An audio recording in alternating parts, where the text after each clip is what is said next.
Alors, Madame Birkin, bonsoir. Bonsoir. On va commencer tout de suite par lire votre définition dans notre dictionnaire.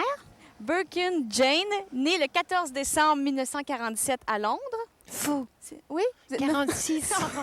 C'est parce que j'ai triché au début. Vous vouliez Ouais. vous rajeunir au début? Non, c'est les producteurs. Quand je suis venue pour la piscine en France, ils ne voulaient pas que j'ai de bébé alors que j'en avais une. Et ils voulaient que j'avais pas 21 ans et j'en avais. Alors, ils voulaient me faire passer pour un ingénu De 20 17 ans. Je ne sais pas, mais certainement pas 21 ans. Donc, j'aurais préféré, c'est une meilleure année pour le vin. Alors, parfois, j'ai continué parce que les bouteilles étaient meilleures. Ah donc, en 46, vous êtes née, c'est ça?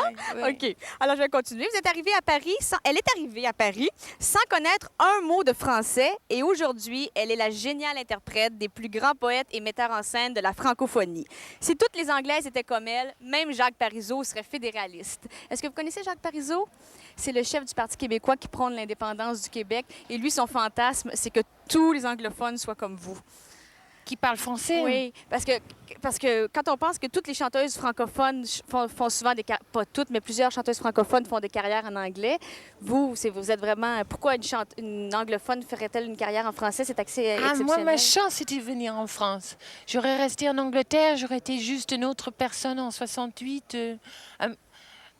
Quand je suis arrivée, ils croyaient que j'étais originale, mais je n'étais pas originale. J'étais un stéréotype de ces filles qui avaient des franges, des fossiles, et puis ressemblaient à des poupées, une sorte de pseudo, Jean Shrimpton un peu. Alors j'ai fait toute ma carrière avec cette chance d'avoir fait slogan, de tomber sur Sage, d'avoir resté en France. J'aurais fini peut-être dans la télévision. Il n'y a aucun cinéma anglais. Il y a... Tout ça, ça s'est fini en 68 à peu près. Alors peut-être un peu de télé, le théâtre, j'aurais pas osé. Non, ça c'était une chance que ça soit français. Vous, quand vous étiez enfant, vous étiez un garçon manqué pour plaire à votre frère qui jouait avec vous. Oui. Puis vous êtes devenu une Lolita pour plaire à Serge Gainsbourg qui jouait avec vous aussi. Mais si vous aviez cherché à plaire qu'à vous-même, qu'auriez-vous été, un garçon manqué ou une Lolita? Mais je m'aimais pas parce que je me trouvais seulement bien dans les yeux de quelqu'un d'autre. Les choses ne sont pas vraiment des hasards. Alors, si j'essayais de plaire à papa, c'était pour être courageuse. Si j'essayais d'être un garçon, je coupais mes cheveux pour être comme mon frère, pour passer dans son école. Je portais ses vêtements, ses pyjamas. J'ai réussi assez bien. J'ai freiné d'être une fille jusqu'aux 16 ans. Il faut le faire quand même. Ma mère m'a emmenée au docteur. J'ai arrivé psychologiquement de ne pas vouloir être une fille du tout. Et puis oui, quand Serge m'a dit qu'il avait été dessinateur. Donc il disait que j'avais un corps qui ressemblait à un cranaque. Alors qu'avant, je mettais des faux soutiens-gorge et quand on m'embrassait, il y a un qui restait dedans, quoi.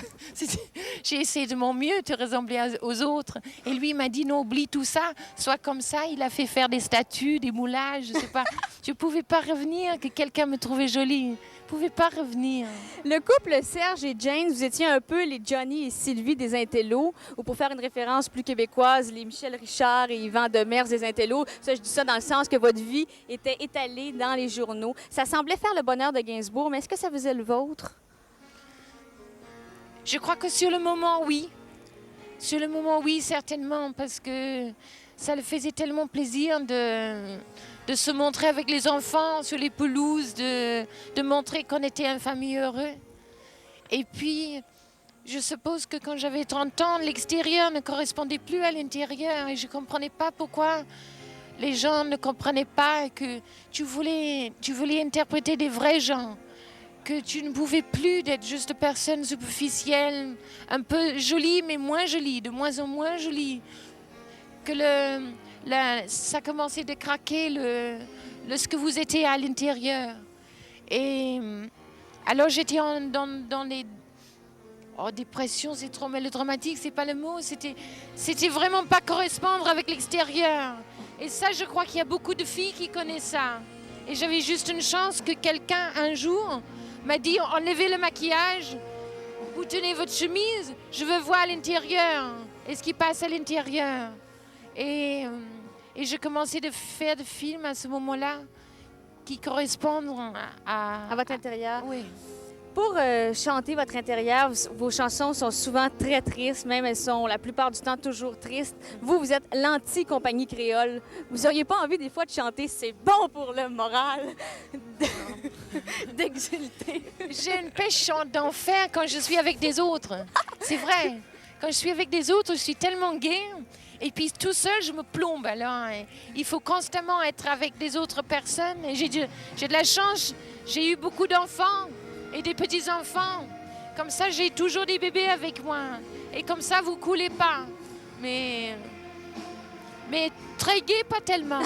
Allez-vous chanter maintenant? Ou c'est fini? Je sais pas trop parce que je faisais ça vraiment pour épater Serge. Je voulais qu'il sache que je savais chanter, que je n'étais pas seulement une fille qui chantait derrière des vitres dans les endroits de musique, tu sais, pour enregistrement. Donc j'ai fait le Bataclan. Vous avez fait des spectacles pour épater Serge Gainsbourg? Oui. Mais et puis le dernier, là, c'était fait avec lui. Et puis quand ça se passait, et quand papa était mort aussi, je le faisais parce que je ne savais pas quoi faire. Et quand on avait trouvé dans le journal de papa, mon frère m'a montré qu'il était fier de moi au Bataclan. Alors je l'ai fait. Mais maintenant, pourquoi faire? Pour qui? Pourquoi? Alors, hier soir, j'étais un peu triste parce que je me suis dit, c'est curieux, j'ai l'impression que quand j'avance, c'est même plus mes pieds, c'est comme les siens. Et je peux chanter le côté qui était peut-être très juste de lui, qui était à la fois insécure, fragile. Peut-être les Dessous Chics, c'est la chanson qui est le plus typique de lui. C'est vraiment lui que je chante. Les Dessous Chics, c'est la pudeur des sentiments maquillés outrageusement en rouge sang, c'est lui. Malheureusement, Madame Birkin, on doit se quitter, mais j'espère que vous allez continuer à faire des spectacles et d'autres disques, malgré tout, malgré leur départ. Merci beaucoup.